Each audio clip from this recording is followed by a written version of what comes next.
Hi, I'm JB from Huffy, and today we're going to be building your 20-inch Summit Ridge Huffy bicycle. To start, we put the bike on a table so that we could get a better angle of approach to working on everything on the bike. You might not want to put it on anything delicate because the front fork may scratch like a kitchen table or something like that. You can always put a piece of cardboard or something underneath it if you need to. We're going to start at the back of the bike once we get it set up. And we're going to start by putting on the derailleur guard. This is in the box of accessories that comes with your bike, and you're going to have 2 screws that you're going to remove to install that. You're going to put it in place and then reattach the screws. They should get pretty far just by using your fingers and hand tightening, and then once you need to, the ends of the Allen wrenches included with the kit are a Phillips head screwdriver, and you can use those. Or you can just use a Phillips head screwdriver if you have one handy.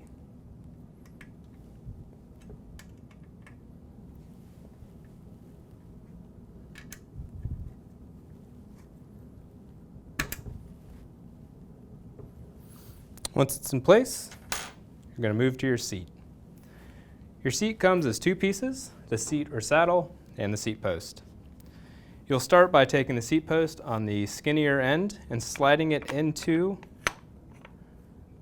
the seat, and you're going to push it until it catches on this end piece right here. Once it gets to that point, you'll hold the seat in one hand, kind of hold it against your body a little bit, and then pull the seat post up so that it sits like that. And then you can work out an appropriate angle by pulling a little bit further if need be, or pushing back.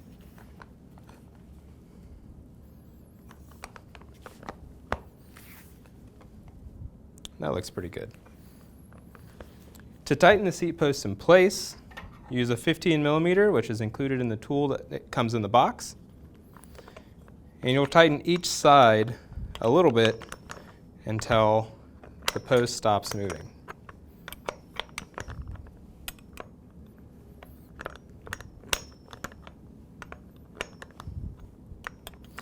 You want to do a little bit on each side so that you have the same amount of bolt coming through on each side.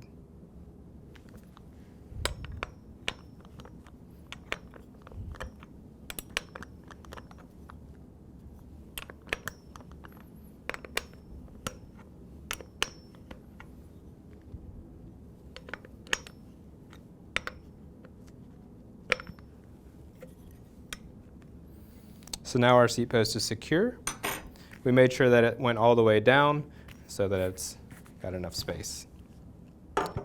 Next, we're going to prepare the seat post or seat tube for the seat post. We're going to open up the quick release lever for the seat post and just tighten it by hand and then give it a close so that we make sure that it's ready to go. We're also at this time going to take our reflector and put it on the seat post. So it just slides on like this. So it should look like that when it's done.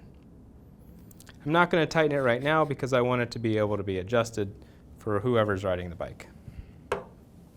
So now that is ready. We'll put this on here. All right. Make sure it's straight moving forward, and we're going to go ahead and close this lever. You want to have good resistance on the lever. You don't want it to be too easy to close. Make sure it's tight. And that makes sure that the seat can't move left or right or up and down when the rider's on it. Once you figure out how tall you need the seat, you can then tighten the reflector with the Phillips head screwdriver on the other side. All right. So now we're going to move to pedals.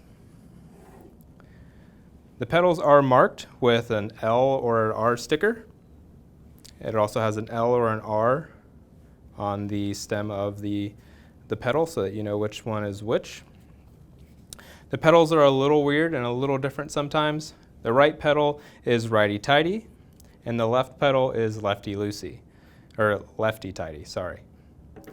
There is a sticker on each crank arm that tells you which way you need to turn so that you're tightening it.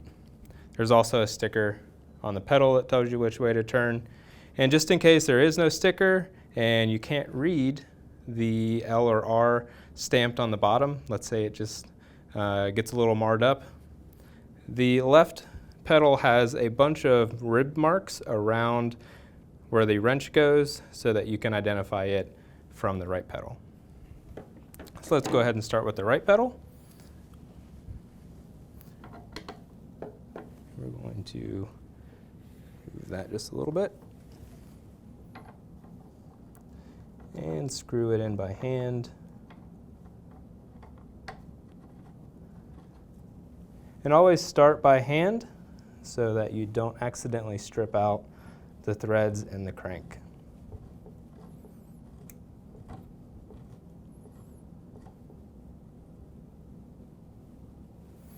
Once you get it hand tight, you can then tighten it with the supplied 15mm tool.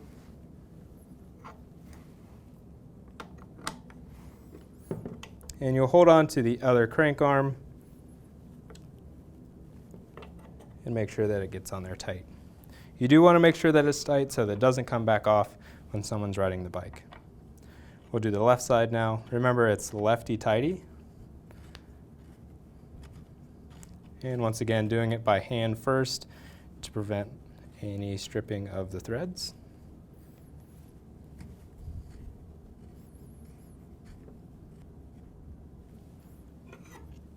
And then tightening with the tool.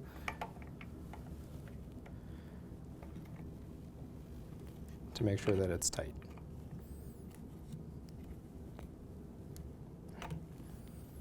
All right. At this point, we're ready to turn the fork around so that the brakes are in the front.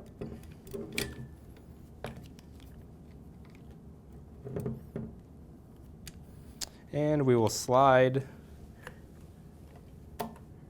the handlebar into place. So you'll want to make sure that the stem is facing forward and that the protective cover that holds the wedge in place has been removed. If it's too tight and you can't get the plastic cap off, you can use a 6mm to loosen up the Allen bolt on the top to get it free. So you'll slide this down. There is a minimum mark on here, and it is about right here, and you'll see a bunch of dash marks across it. So you can adjust this stem up and down as needed for the size of the rider, but you do want to make sure that the minimum marks are at least inside the head tube when doing so.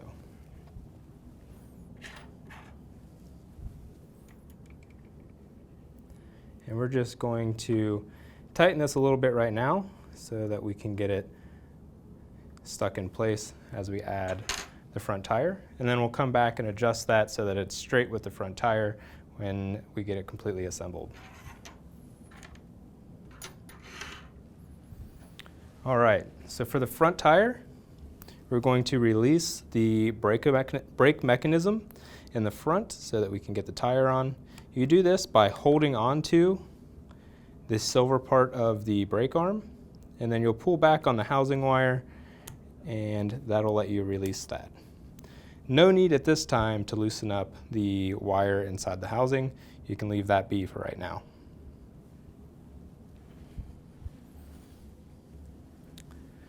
So we got the front tire here. We've went ahead and loosened up the 15mm bolts that are on the axle, and we've moved the dropout washers so that they're out to the outside so that they can grab into where they need to when we put the wheel on.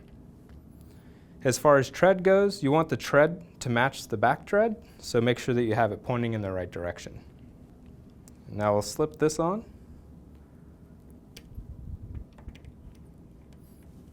And you may have to loosen the bolts a little bit more so that you get extra space. And then make sure that the dropout washer, the hook part, goes into the hole on the fork.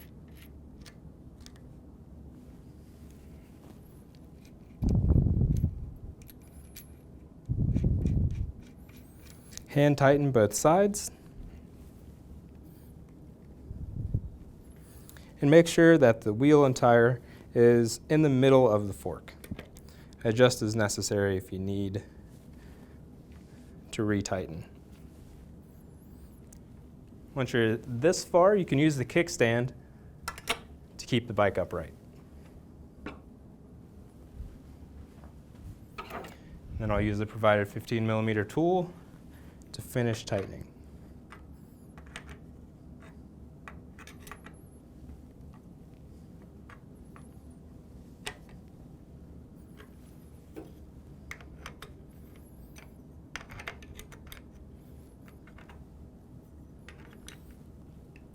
You may notice as you're tightening that the tire comes off center, and you may have to readjust by loosening a bolt again and trying again.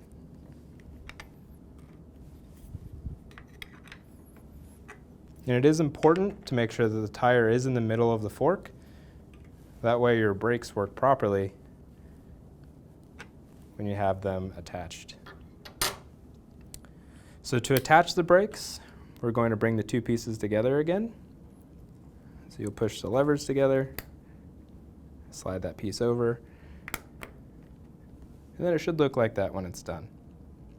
At this point, we need to make sure that the brake pads are contacting the rim in their appropriate place. So we'll look at each side. This side is a little high and it's actually touching the tire, and we don't want that to happen. So we'll adjust with the 5mm Allen wrench to bring the pad down just a little bit. A few turns will loosen that up, and then we can tighten it back into place.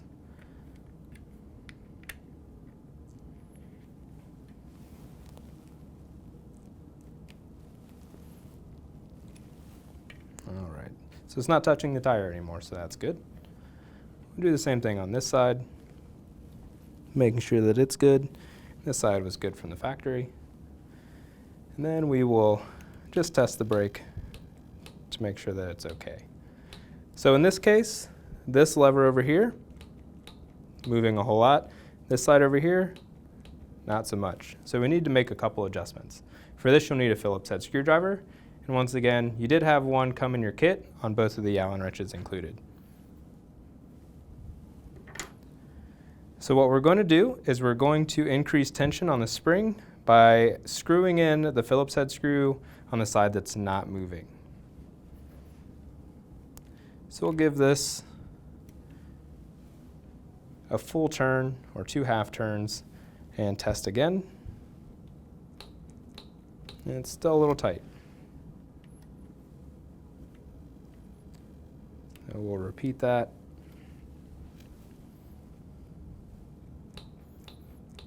Still a little tight.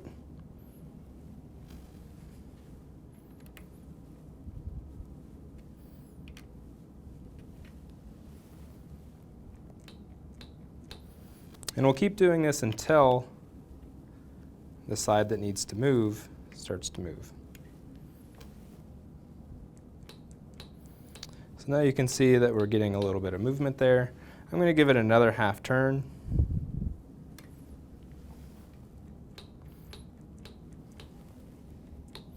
And it looks like our brakes are functioning the way they're supposed to now. All right. So now we're going to adjust the handlebars so that they are in the correct position. You'll notice that there are marks for the shifter, and there is an arrow to indicate which gear is which. You want to situate the handlebars so that that arrow is facing the rider so that they can see what gear they're in. This area is typically installed so that it is in the most common place. So all you have to do is loosen the 6mm Allen on the front and rotate the bars to the position they need to be in. We'll double check that everything looks good and the arrow is where we want it, and it's right here, so it looks like it's in a good spot. You also want to make sure that the beveled edge is the same on each side and leads in to the stem. And then we'll tighten. You want to make sure that's good and tight so that the handlebars don't move when someone is riding it. So that's tight. You notice that the levers have fallen into around a 30-degree decline from the top of the handlebars, and that's about where you want them.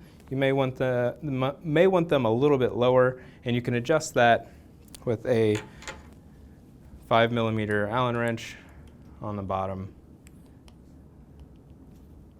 Simply loosen them up a little bit, move them to where they are more comfortable, and tighten them into place. On this side, you may have to move the grip around just a little bit to gain access to that mounting point. So for the rear brake, we want to replicate the adjustment procedure that we did in the front of the bike. So we notice here that we're only having movement on one lever side of the brake, so we want to adjust this side so that we get more movement. So by turning in about a full turn at a time,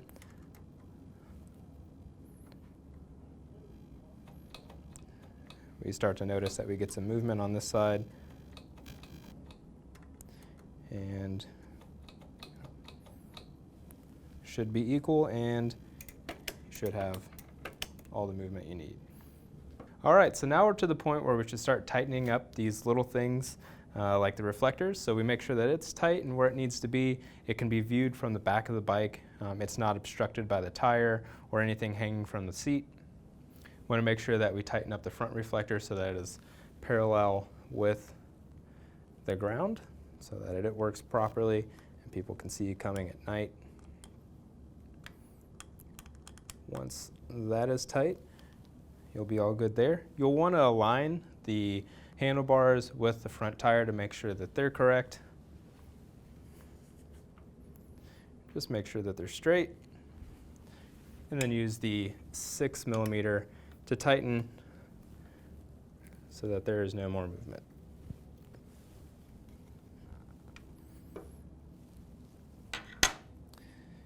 Inside the bag that comes with your owner's manual, there's a little plug, and you can put that plug right on top of the Allen hole there for that fitting. So now your 20-inch Summit Ridge Huffy bicycle is assembled and ready to ride. If you have any questions about anything or you need more specific instruction, there are instructions in the owner's manual, so you can look in there. If you need to order a part for your bicycle, you can find that part listing in there as well. If you need to contact us, on the back of the manual, you will see huffybikes.com/contact, or you can give us a call at 1-800-872-2453. Once again, this is JB from Huffy. I hope you enjoy your new bike. Make sure to always wear a helmet and obey local laws. Now get out there and have some fun.